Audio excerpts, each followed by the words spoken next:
Hello and welcome to the Vibe to 3 and 5 podcast. I'm Cam. And I'm Emily. And starting this weekly episode, we're going to be reviewing the Syracuse football game, which just happened. So they played in the Pinstripe Bowl against Minnesota, and they unfortunately lost. The final score was 20-28. Yeah, unfortunately, Syracuse didn't have what it took to pull this one out. Overall, I think it was a very difficult game, especially without our big stars that we've had all year. A lot of them did not play. But Garrett Schrader, he was okay, 32 for 51 passing. He had 329 yards and an interception, which that interception really, really hurt us. Yeah. LaQuint Allen played very well. He was Sean Tucker's replacement since he didn't play this game. So he had 16 rushes for 103 yards. So I liked what I saw out of him, especially he's a freshman. So I think a lot of good things are to come from Allen. And then we have Schrader, 14 rushes for 38 yards and 2 touchdowns. He got the rushing game going near the end zone, but not really the passing game. He had trouble passing down in the red zone. And then we have Devon Cooper, who had 7 catches for 113 yards, and Oronde Gadsden, 7 catches for 78 yards. And then on special teams, Andre Schmidt was 2 for 2 for field goals. So no defensive stats, no defensive, like crazy defensive stats, but overall, I think we played good under the circumstances that we had. So, Ema, why don't we Yeah. get into those circumstances? So some of the players that entered the transfer portal or declared for the NFL draft did not play today. So that includes Courtney Jackson and Deuce Chestnut in the transfer portal, and then really star players like Michael Jones, Matt Bergeron, and Sean Tucker. Yeah, those guys declared for the NFL draft. Very unfortunate. I know Sean Tucker said in his post on social media he wasn't playing, but I think it must have been a game time decision or a decision today of Jones and Bergeron not playing. Yeah. But Devon Cooper still did play, and he is going to the NFL draft because he's a senior.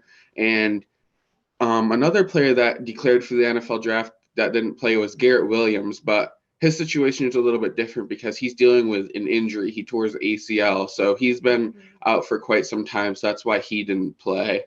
So Yeah. again, just tough, very difficult when our guys that we've had all year don't play. Mm-hmm. Overall, though, I'm glad they only lost by 8. They definitely tried their best out there, but just due to all the circumstances, it was a tough game for Syracuse. All right, Mhm. still talking about Syracuse football. So, Michael Jones finally has declared for the 2023 NFL draft. So, with doing that, he's foregoing his last year of college eligibility. But we wish the best to Michael and hope he has a good future in football. Exactly. He's been nothing but good to us. He's been a great player on and off the field, a Mm-hmm. good leader. He's definitely shown Marlowe Wax the ways, and Marlowe Wax is going to take over this defense, and I'm really excited for that. But Michael has had a great career at Syracuse, and I'm Mm-hmm. very happy with all that he's done. So, congratulations, Michael. All Mm-hmm. right, switching over to some baseball, we got some MLB news. So, this is the third week in a row we're reporting about Carlos Correa. The first week is that he signed with the Giants. Last week is that he signed with the Mets and the Giants deal fell through. And this is still an ongoing thing. Carlos Correa's physical must be very concerning because he is still yet to sign the dotted line for the New York Mets.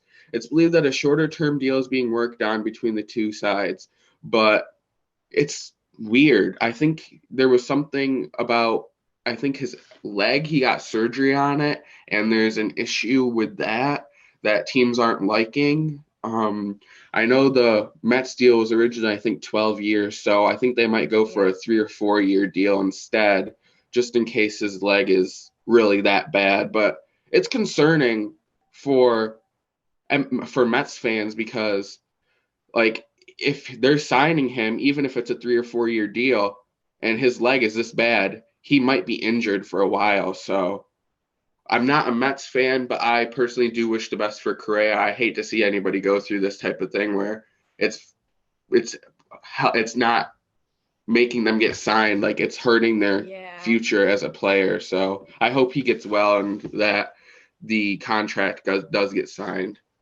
hmm So, keeping on the topic of the MLB, we saw a report that is talking about the MLB juicing balls. So, I had personally never heard of this before I saw a video discussing this, but it's really interesting. So, we'll fill you in on the topic. So, there was a study done by an independent researcher that shows that the MLB was using juiced balls, which makes the baseballs heavier. Therefore, it allows the ball to fly further when hit and makes it easier to get home runs since the ball goes further. So the report showed that these balls were only used during Yankee games, All-Star festivities, and postseason games. So they're really only used for big games or games that have a really high attendance and viewer. Exactly. This person, I don't know who it is exactly, but they gathered baseballs from all different kinds of stadiums. I think they got them from like every stadium and like All-Star weekend, like the home run derby and stuff like that. The All-Star game, obviously, and the postseason. Like they got every baseball they possibly could to do this test. And the test shows that there was a mix of dead balls, juice balls, and another baseball that was lighter than a juice ball but heavier than a dead ball. So the MLB, they were supposed to be using dead balls because there was a problem with this a few years back, I think in 2020.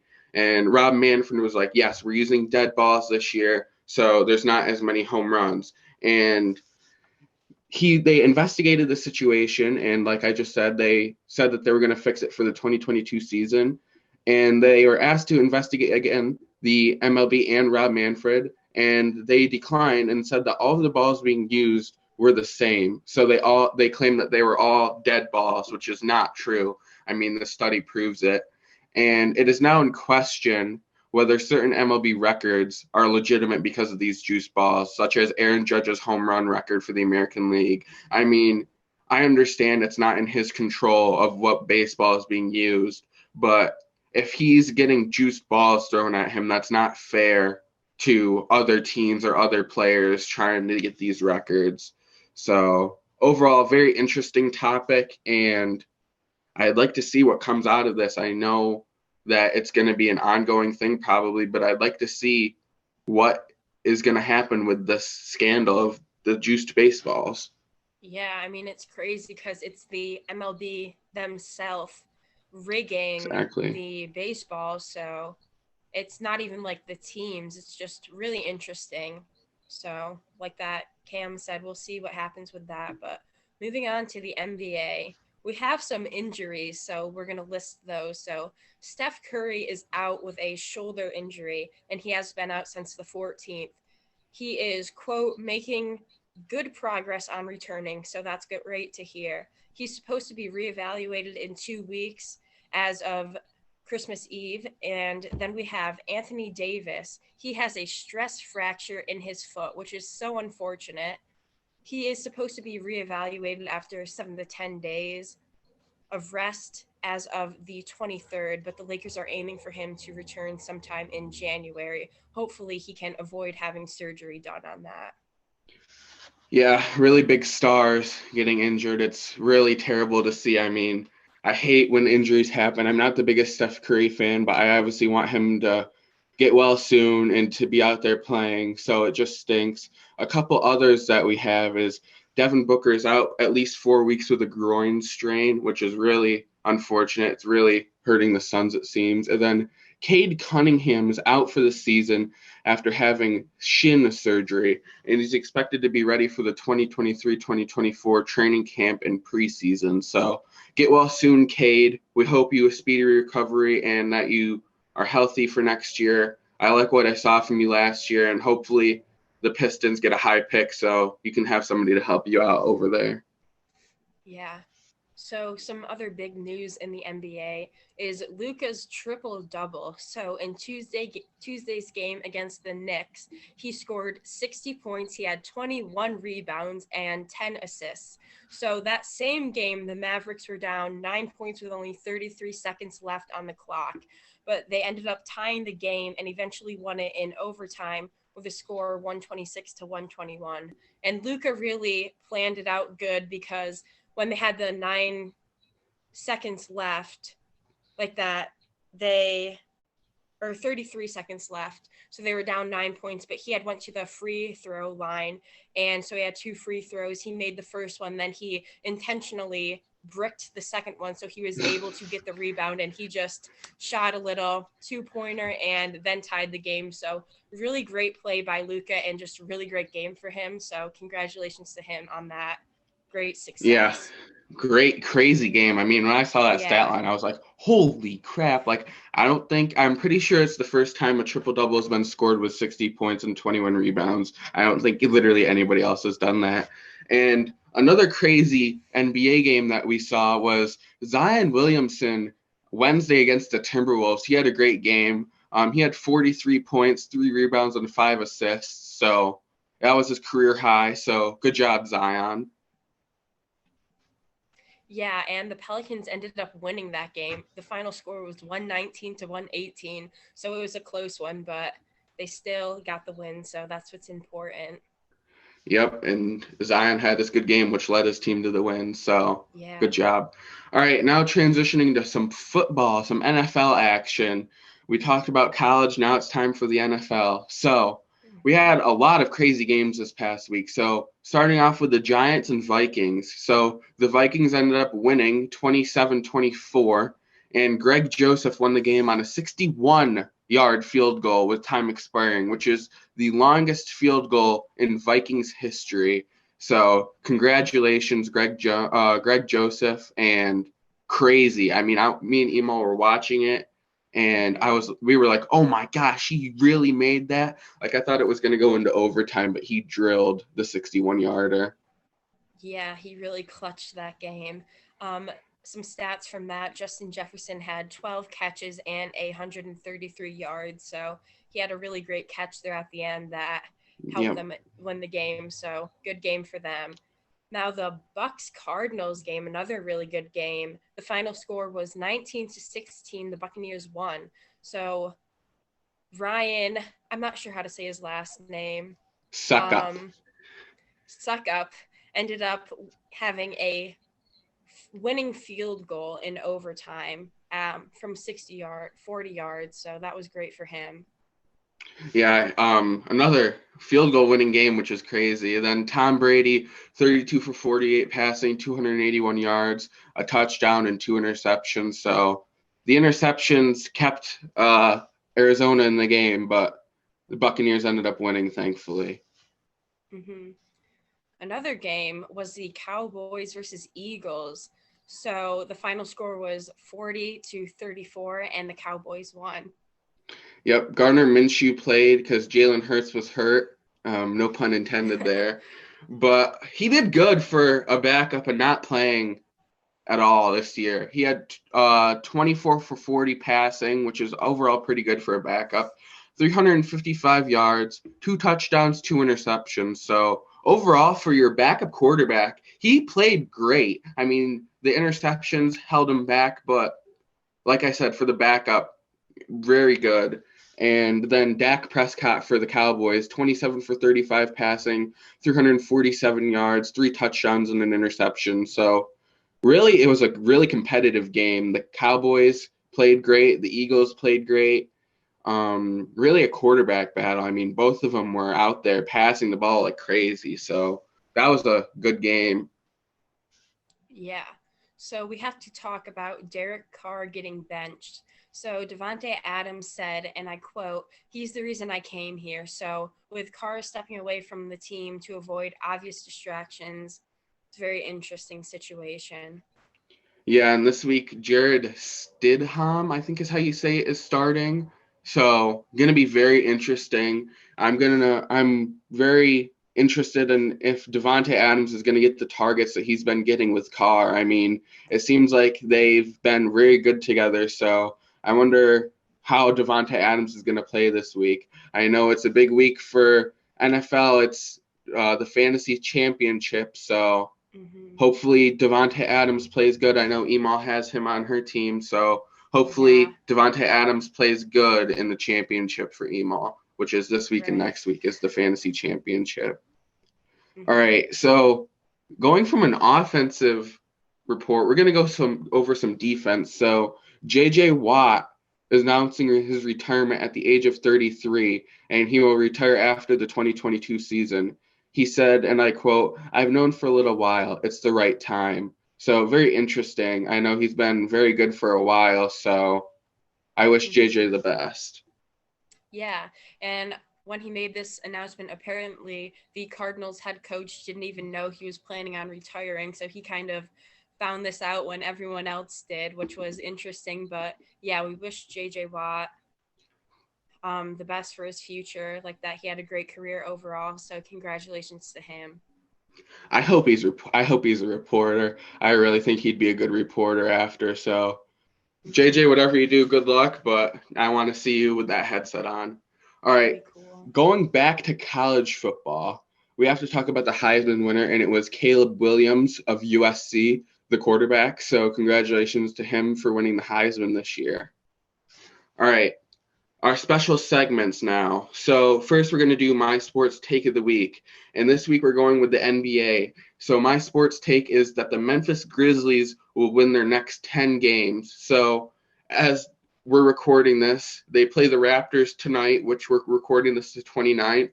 So they play the Raptors tonight, and then they play the Pelicans, Kings, Hornets, Magic, Jazz, Spurs for 2 games in a row, Pacers, and Suns. And I think their winning streak will end January 18th against the Cavaliers. So I think that they're going to win 10 in a row, and then the streak's going to get snapped against the Cavs because I've loved what I've seen from Memphis this year. I mean, Ja's going crazy out there.